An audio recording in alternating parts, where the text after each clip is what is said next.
নামে তো মানুষ বোঝা যায়, কিন্তু এজেন্টের নাম লেখা আছে একজন হিন্দু ভদ্রলোকের নাম। এজেন্ট নাম পরিবর্তন যে হয়ে গেল, তাহলে এটা এই রেজাল্ট সিটের বৈধতা কি? সে রেজাল্ট সিটে তো আমাদের প্রার্থীর স্বাক্ষর নয়, অন্য একটা স্বাক্ষর লিখে দেওয়া হয়েছে। এরকম ত্রুটিপূর্ণ রেজাল্ট সিটও আমাদের কাছে আছে। এই বিষয়গুলো সহ ইলেকশন প্রক্রিয়ার মধ্যে যে ভোট গণনা ফলাফল প্রকাশে ত্রুটি হয়েছে, এগুলো নিয়ে আমরা আজকে কথা বলেছি। পার্টিকুলারলি 32টি আসন চিহ্নিত করা হয়েছে স্বল্প ভোটের ব্যবধানে। এখানে আমাদেরকে হারিয়ে দেওয়া হয়েছে, এটা আমাদের প্রার্থীদের বক্তব্য।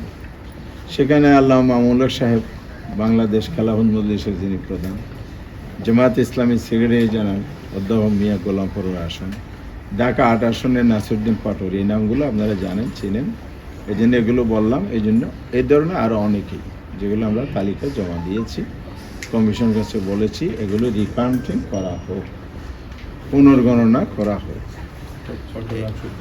এই চট্টগ্রাম 14 কর্নল অলি সাহেবের ছেলে ওমর ফারুক সাহেব, উনি এখানে উপস্থিত আছেন। ওনার অনেকগুলো এভিডেন্স উনি কমিশনকে শো করেছেন, উনি কী করেছেন, কী কমপ্লেন ছিল। এরপরে প্রার্থী ব্যালিট করার ক্ষেত্রে ঋণ খেলাফিদেরকে বৈধতা দেওয়া হয়েছে, দ্বৈত নাগরিকত্ব বৈধতা দেওয়া হয়েছে। এই বিষয়গুলো হলো মেজর বিষয় হিসেবে আমরা পেশ করেছি।